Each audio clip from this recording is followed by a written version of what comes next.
morning. Welcome to the Community Town Hall hosted by CASE, the Coalition for Alternatives to Streaming in Education. We're so pleased to have you with us here tonight for a virtual conversation about how we can build a more equitable education system for all students. A lot has happened since we've last gathered as a community for around streaming and around our work as a coalition. So we're excited to update you and then hear from you about where we go from here. I want to note that today's session is being recorded and will be posted online, and feel free to turn off your camera if you don't want to be recorded, but also feel free to turn it on if you're comfortable doing so. And a transcript is available. You just click on the top left corner there where you see the sort of live button if you want to follow along with subtitles. And before we begin today's event, we'd like to give the land acknowledgement, which Christina is going to do for us.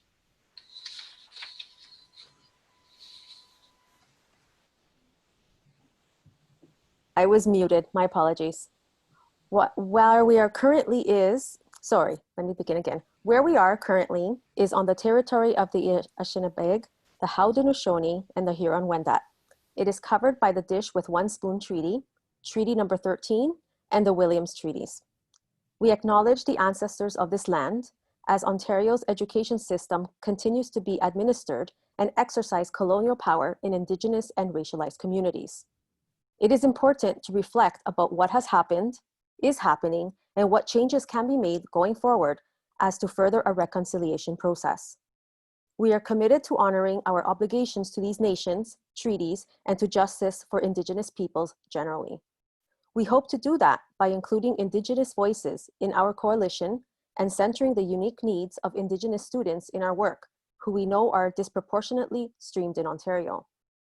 We are all treaty people. Many of us have come here as settlers, immigrants, newcomers in this generation or generations past. We would like to acknowledge those of us who came here forcibly, particularly as a result of the transatlantic slave trade. Therefore, we honor and pay tribute to the ancestors of African origin and descent.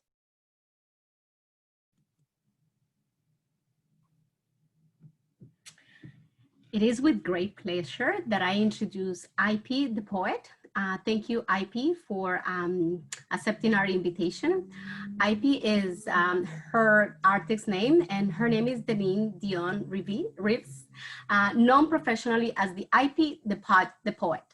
She's a Canadian poet, singer, rapper, a songwriter, and an activist. Her name, IP, stands for Inverted Perception, which is the mindset, a movement, and an identity. Inverted perception empowers one to unapologetically be themselves despite the repercussions. She began writing poetry since the age of 10 and has been performing in various platforms for 7 years. IP, the poet, recently released her single called Superwomen, to remind the world that they do not have to be extraordinary to do extraordinary things. They just need to believe in themselves and in their dreams. IP, the poet, strives to impact the world not just through the vibration of sounds, but the power of words, bringing positivity and hope to the heart of the listeners. Thank you, IP, for celebrating with us tonight. Thank you.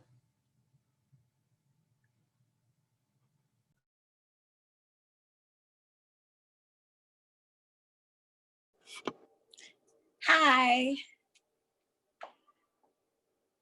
So the piece today is going to be called Right Back at You.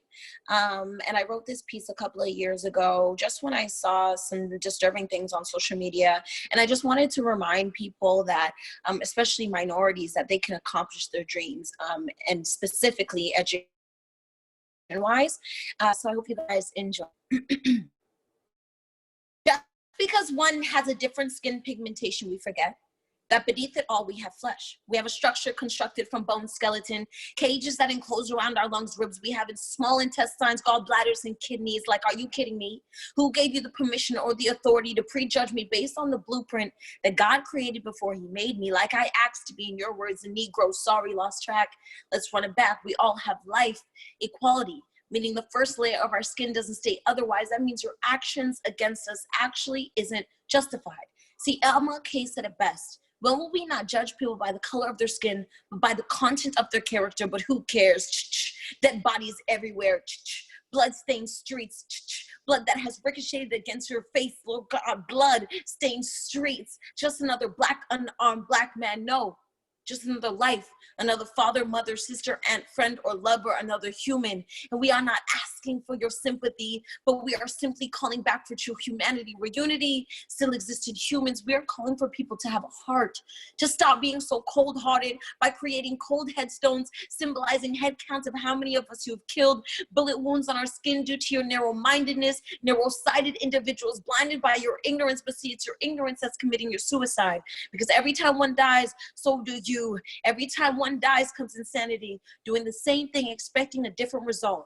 But here's a wake-up call. We'll always be here no matter what, so right back at you, not through physical violence, but receive diplomas, bachelor's degrees, and masters. We will master the ideology that we do not fit into the box in which you place us in, but we set fire to it and destroy it. No longer will we be disillusioned by believing the ceiling in which you painted to look like the sky be what we reach for, because for us, no longer is the sky the limit, but the moon is what we reach for. No longer will we believe your preconceived notions of us, not because we are better than, but because we are equal to, each with a purpose, placed within us, position set, no longer playing or pretending that we are victims, because we are victors, because we fought and we survived. And as long as we have life, no man can kill the dream that we have on the inside. As long as we have life, no man can kill the dream on the inside. So be that lawyer, be that doctor, be that great mother or that plumber. And if you have to work twice as hard, then so be it. Because we have to fight for our rights,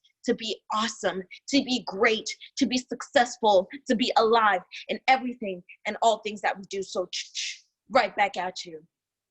Thank you.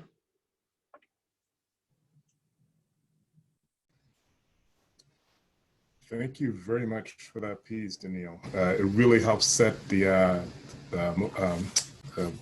sets up for tonight's conversation. Thank you. The Coalition for Alternatives to Streaming in Education is a diverse group of organizations, community groups, parents, students, educators, and individuals who share the common goal of effectively ending the practice of academic streaming in Ontario schools. Over the past 6 years, we have worked with communities, parents, and students to conduct research, support advocacy, and raise awareness about the structural inequities of academic streaming. We do this in a few ways. We work to raise public awareness and public support for alternatives to the inequitable and ineffective practices of streaming. We engage in community education and education and engagement to help students and parents make informed decisions about educational pathways. We conduct and mobilize research on streaming, its impacts, and successful alternatives, as well as identify discrepancies between policy and practice with respect to streaming. And we develop and advance advice for the Ministry of Education and Ontario school boards to successfully end streaming and advocate for the right supports and training to successfully end streaming, among other things. There have always been a lot of different definitions about what exactly academic streaming is. So here's our definition. Academic streaming is the practice of separating students into distinct and unequal educational pathways based on perceived ability, leading to academic and non-academic courses beginning in grade 9 in Ontario. This practice is harmful for a lot of reasons for educators, families, and most importantly, for students and young people. It puts up barriers and limits the options available for students to pursue post-secondary education. Academic streaming is an equity issue. A disproportionate number of students from low-income families, Black students, racialized students, Indigenous students, and students with special education needs are enrolled in applied courses, are significantly underrepresented among students who graduate and go on to pursue post-secondary education and the associated economic or social mobility that comes with having those options. That's why CASE was created. Mission and vision. Our vision, we envision that all students have full access to programs of study aligned with their interests and career aspirations. We hope that all barriers limiting access to greater academic life choices are removed for students currently in non-academic streams, and that effective alternative streamings are implemented. Our mission is to conduct educational research on streaming, its impact and successful alternatives, to raise awareness and engage in community education to help students and parents make informed decisions about educational pathways, and to develop and advance advice for Ministry of Education and Ontario school boards to successfully end streaming. Our partners, we have come together with a diverse range of organizations to create CASE, and we're continuing to grow. Our partners include the Ryerson Leadership Lab, Social Planning Toronto, Success Beyond Limits, Peace Builders Canada, Boys and Girls Club of East Scarborough, Working Women Community Center, North York Community House, and Urban Alliance on Race Relations. Our supporters include Laidlaw Foundation and Ontario Children Foundation, and we are very grateful for all the support that we've received from all these organizations.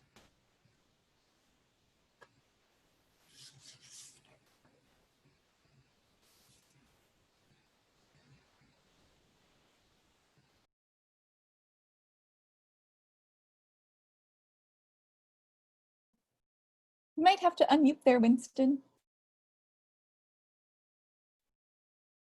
That's something we're not going to get tired of hearing at the end of this, I think. Yeah. Okay. Are we on now? Okay. Thank you. The history of the case kind of goes back a bit. In a nutshell, it started with a conversation between the lead volunteer with Kamara Skills Training, Skills Training Network, and myself back in 2013, and we were talking about what was being done by that group to assist Black youth to move on in their education. And what came out of that discussion was that, in fact, a lot of these youth, what seemed to be a disproportionate number of them, just didn't have the academic background that they needed to go on into this STEM skills and occupations. And we could speculate perhaps as to what might have caused that the streaming would have been the contributing factor. But we didn't have, in fact, the actual facts and the research behind us. And that kind of prompted us to have some more conversations. And over a period of time, we had several groups, both downtown and in the Mount Dennis area, that came together to talk about the experience of kids, of Black kids, and we also discovered it affected Indigenous students, as well as Latino students, as well as Portuguese students. And we could see there was a good number of students who were affected by this. And it led to the formation of what was called Supportive Education Employment Movement. And that was later streamed into, turned into CASE at a later date. We got a grant from the Ontario Trillium Foundation to actually do a youth-led research piece that would explore the experiences of parents and students in course selection. And that took place between 2015 and 2016. Then in 2017, we had a strategy session, and a core group of organizers came together to look at what we were doing at that time and how we would move forward. And out of those discussions, CASE was formed. So we restructured, and the organization has its current name, the Coalition for Alternatives to Streaming in Education. CASE has since launched its research. The findings were reported in 2017. The study was called Still Streamed.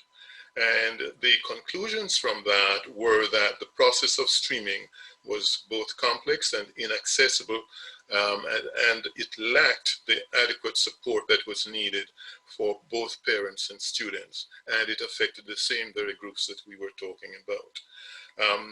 We started mobilizing parents and students around it, and we developed a number of strategies for reaching out and getting information out to look at the educational outcomes for youth if we had a different approach to it entirely. From 2018 to 2019, we produced 3 videos that we expect to be used and have actually been used to inform both parents and students about the issue and how they can get more involved. Then another development took place more recently, where the Ryerson Leadership Lab took stewardship of CASE from Social Planning Toronto, which had been serving as our support system administratively and with research. And we're very happy to have Ryerson Lab, Leadership Lab, as our structural support to move forward. And we, excuse me, we noticed that the Minister of Education announced in July of this year that the government is going to begin a process of de-streaming. Good news, but there's lots more to be done. I think I'll hand over at this point. Okay. Sam? I think Howard was going to go next, but Okay. yeah. So in July 2020, the Education Minister, Stephen Lecce, announced that the province is committing to ending streaming in grade 9. They are beginning the grade 9 math and curriculum and will take effect in 2021. Although this is an important step, the planning and implementation process will be critical to supporting educators, communities, and students in the transition. So our current advocacy efforts, there were 6 recommendations that were made to the Ministry of Education. There as follows. We've prepared some resources that you can use to raise awareness in your community and mobilize to effectively end academic streaming. You can download and use any of these resources to help amplify your voice from our website. CASE is offering 6 recommendations that are critical to effectively ending grade 9 academic streaming in Ontario. Number 1, class size. The ministry should invest in reducing average class sizes, particularly for grade 9 de-stream courses, to maximize the impact of differentiated instruction. Number 2, learning supports. Support inclusion of some students with significant learning gaps from elementary school will come with additional needs.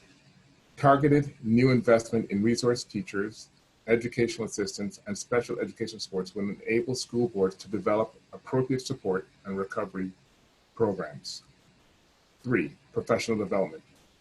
Our aim is to effectively develop a K-12 culture of universally high expectations, differentiated instruction, and culturally responsive pedagogy within an anti-racism and an anti-oppression framework, responsive to anti-Black racism in particular. This can be facilitated by dedicating PA days, training for trustees, superintendents, principal, teachers, guidance counselors, education workers, and teachers candidates, and requiring school boards and schools to develop plans to end academic streaming. Community engagement. There's a need for community engagement and consultation with parents, students, and community partners to inform the local implementation of effectively ending academic streaming. This should include supports for parents' councils, as well as the collection of student identity and race-based data to inform the effort. 5th, task force. The ministry should establish a representative multi-stakeholder task force to help inform and monitor its implementation, including measurable, transparent outcomes. And 6, collaborative implementation plan.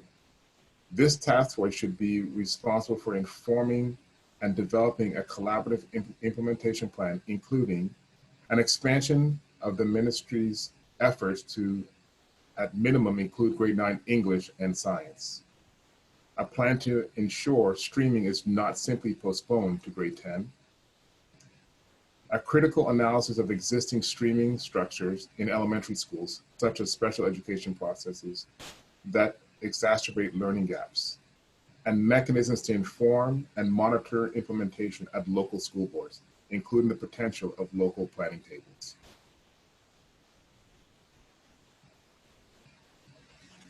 Wonderful. Thanks, Howard. So hi, my name is Braylon. I go by she, her pronouns, and I'm going to talk quickly about a new advocacy social media campaign that CASE is working on launching. First and foremost, these are our current social media handles. We're on Facebook, Instagram, and Twitter at @endstreaming. So I encourage all of you now or after the community town hall tonight to go ahead and like and follow and share all of our content on social media so you can be the first to hear about new work that we're working on. So to get the word out about kind of these 6 recommendations and changes that are happening in streaming and raise awareness about some of the pieces, some of the harmful impacts that Howard spoke about earlier in the presentation, is we are launching a new narrative online social media campaign, really trying to center the voices of youth and students who are directly being impacted by streaming every day in their classrooms, whether they know it or not. And the best way to hear those stories is to hear it directly from students themselves. So what our call to actions are in this campaign is to have folks tell their story online with the hashtag #endstreaming, just to share what their experiences have been in school, how they've experienced the education system, and try and find and create a connection of lots of students from across Ontario who've experienced streaming in different ways. With another call to action would be to use the letter template that we've listed on our website as a resource to share with the Minister of Education, their member of provincial parliament, their school board trustee, or other folks in their community, the 6 recommendations that CASE is pushing for to make sure that streaming, then the transition out of streaming, is as smooth and informed by community and informed by evidence as possible.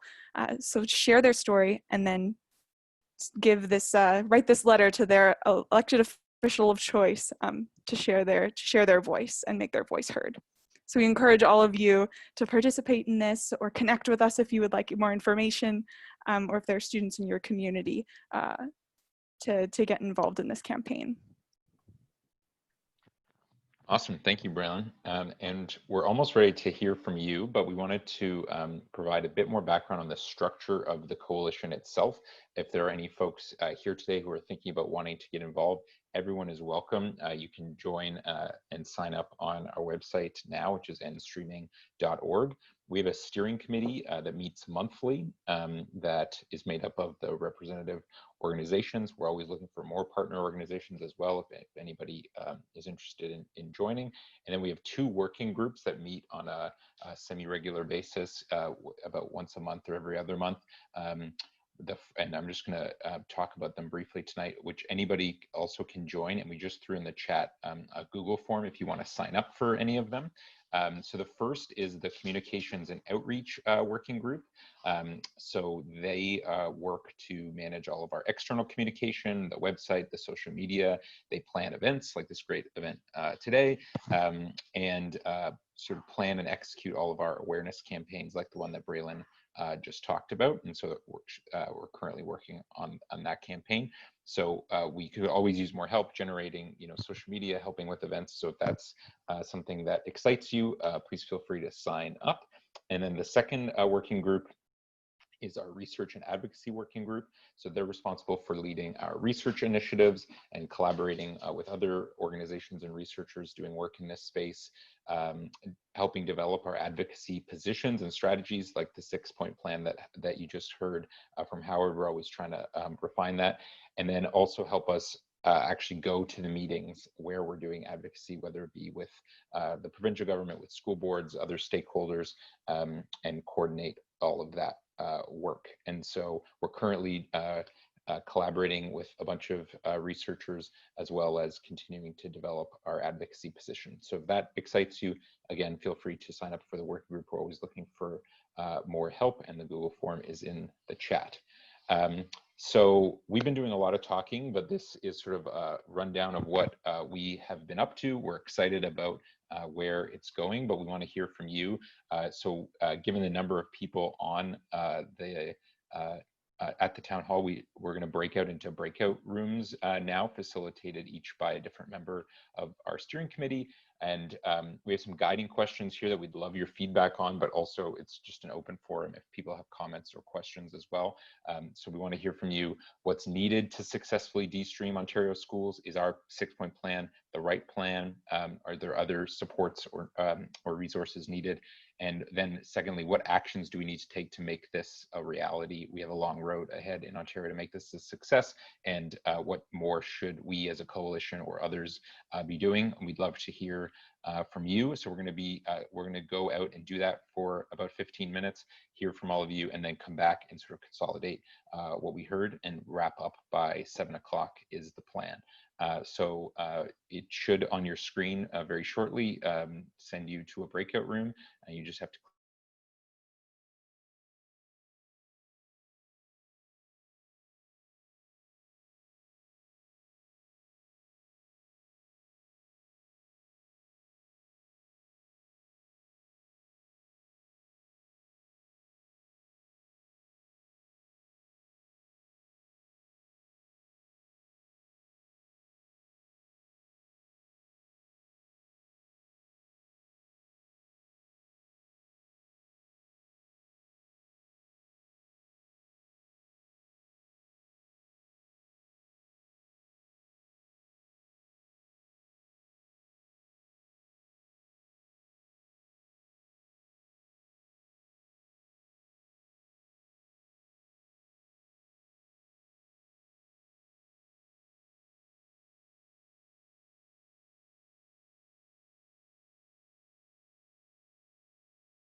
Hey, folks.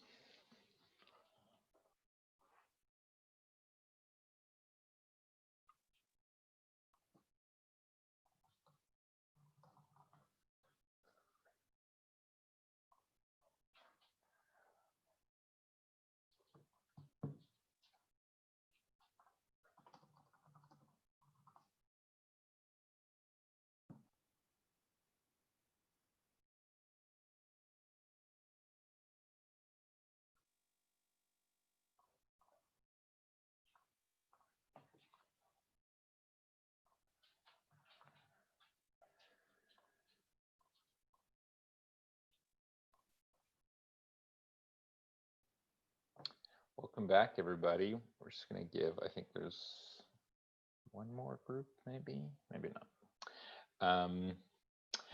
So I hope those were good discussions. I'd love to hear just one thought, the most compelling, interesting thought from each of our facilitators. Who wants to go first? Deanna, do you want to go first? Yes, for sure. We had excellent discussions. And I'm sorry, Kadra, we cut you off, but I got your ideas. It's okay. Do you want me to, Sam, do you want me to go over each question or summarize the first one, just the first one? Sure, yeah, maybe just the first one. So I guess what is needed to successfully de-stream. We had a great conversation. One of the important topics was data, the importance of having access to accurate data, early support.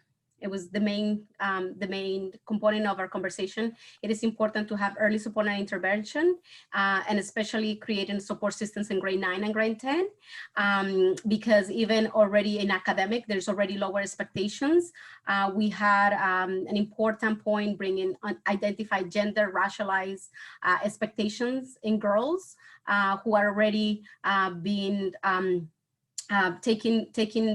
being overseen, and I think one of the biggest takeaways is how the education system can be an anti-racist education system. So that was for the first one. Awesome, thank you. Winston, do you want to go next? Oh, you need to unmute Winston.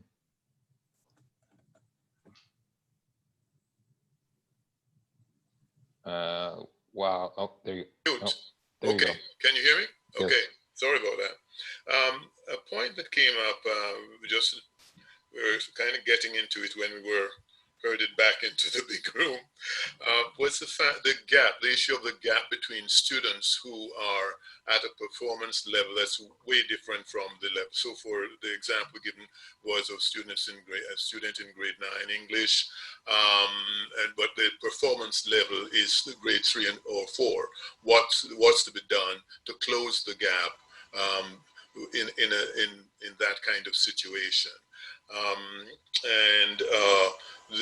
An observation related to that was that the kids who are in the applied programs are aware that they're in a lower achieving group, and that doesn't do a lot for their morale, and it kind of leads to a cycle of low expectations. An interesting point that was raised as well was in the form of a question as to whether CASE in all its various discussions had considered the impact of police presence in certain schools and how that might create a certain, shall we call it,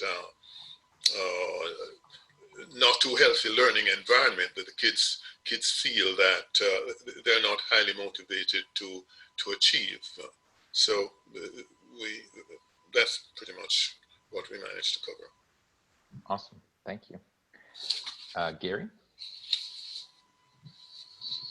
Absolutely. So within our group, an emerging theme that emerged out was this attitude shift, and this attitude shift towards actualizing that students are capable of achievement. And that's being demonstrated by some school boards who are already empowering students to make decisions for themselves about their learning styles and how they best engage with the academic system. And that's beginning to materialize even further into the creation of new guidance credits in some school boards, where folks are talking about how do we ensure and write to our MPPs to lower class sizes so we can continue to support that empowerment by having students in classrooms where they could be heard. So empowering students, but then also creating the space and the place for them to be heard and to be able to actualize their dreams and full potential. Awesome, thank you. Christina? Hi, it looks like our conversation just reached the tip of the iceberg. But in any case, there's some common threads across the two questions. And one of them is, as we're moving towards all academic, consolidating the curriculum in a way that's clear and consistent across schools and school boards. So what does that look like? How do we consolidate that in a way to help teachers and students be successful? Another person also talked a lot about talking about like what does success look like? You know, if we're talking about successful implementation, what does that look like in terms of curriculum? What does that look like in terms of rollout? What does that look like in terms of even impact on students and student achievements? And last, but certainly not least, in making all of that happen, another member also mentioned that the importance of an equity-oriented approach to capacity building. So a lot of the frontline workers are the educators. So how do we provide them with the tools in order to make that happen? Awesome, thank you, very important points. And Jason, last one. So our conversation went to looking at the streaming structures in elementary schools, so specifically special education. So the modifications in elementary, a lot of parents may not be aware of the repercussions that that happen when you lower and modify students' expectations in elementary, and that gap just persists. And then by the time they enter grade 9, they're already behind the 8 ball. So so thinking about shifting that practice away from modifying to having a more inclusive classroom.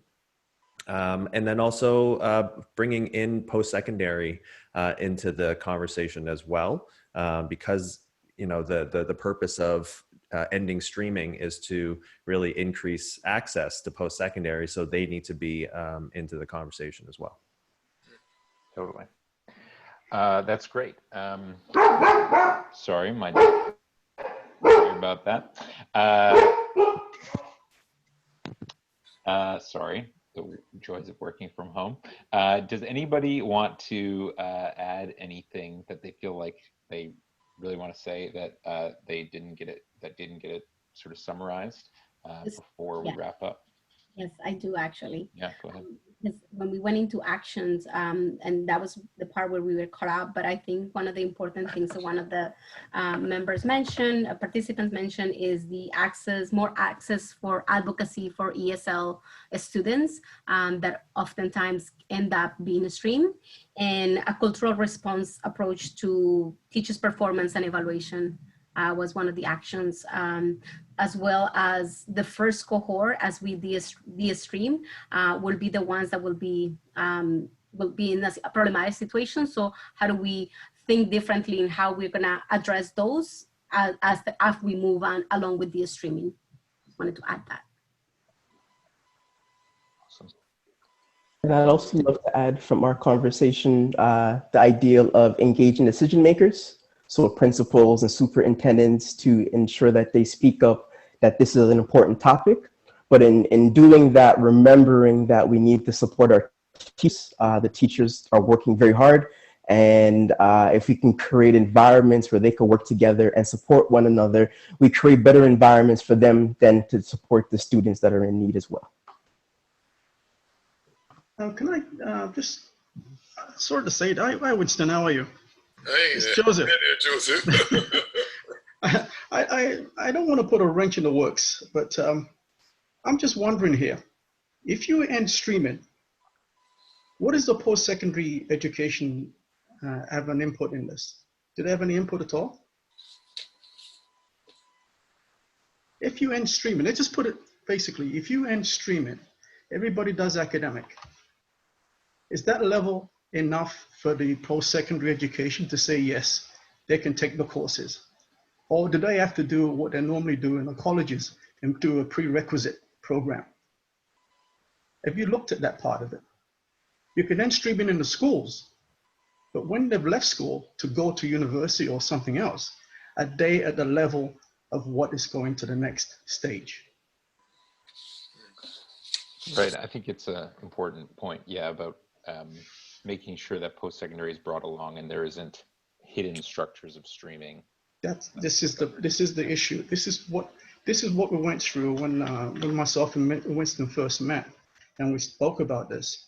A lot of students are being told in the applied portion that you can still go to college, and they can still go to college with applied. But the first year of the college course is to get them to the academic level. Okay, so you have to be careful to understanding if the streaming is ended in the high schools. When these kids go to these colleges and they get accepted to the colleges because the school system has said you're at the level of college. When they get to the college says, well, you're not really at the standard. You have to take this course and this course. This has to be put in play in understanding what is the educational, post-secondary education require from these streaming. Can I just jump in, Sam? Yeah, please.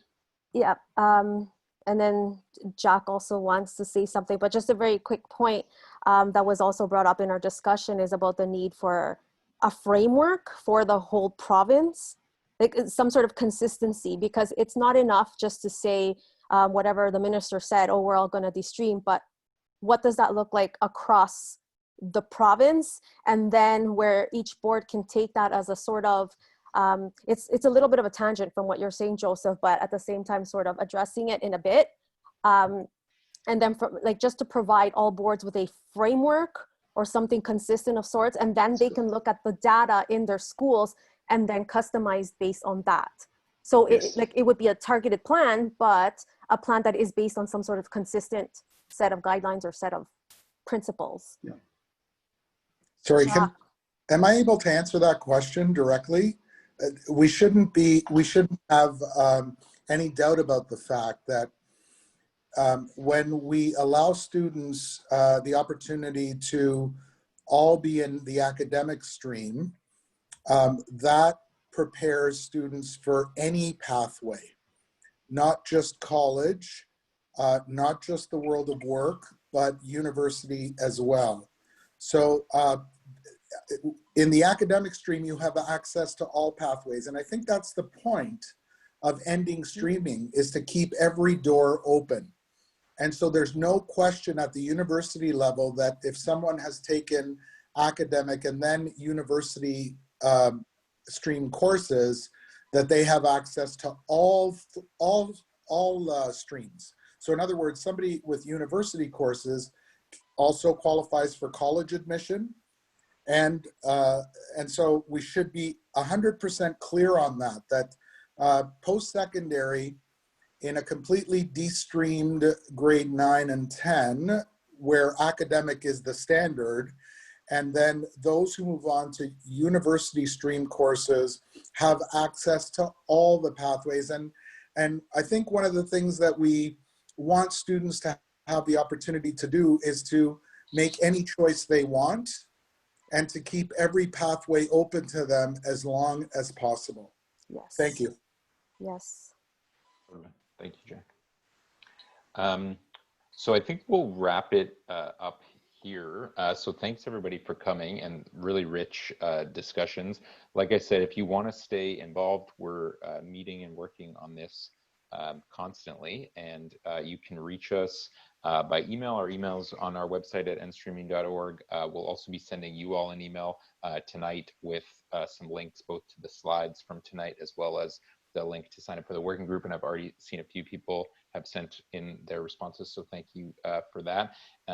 And this is going to be you know, a journey and a project that we're committed to for many years to come, and so we thank you for your engagement, and we will do more of these again in the near future. And thanks everybody for coming, and hope you have a great night.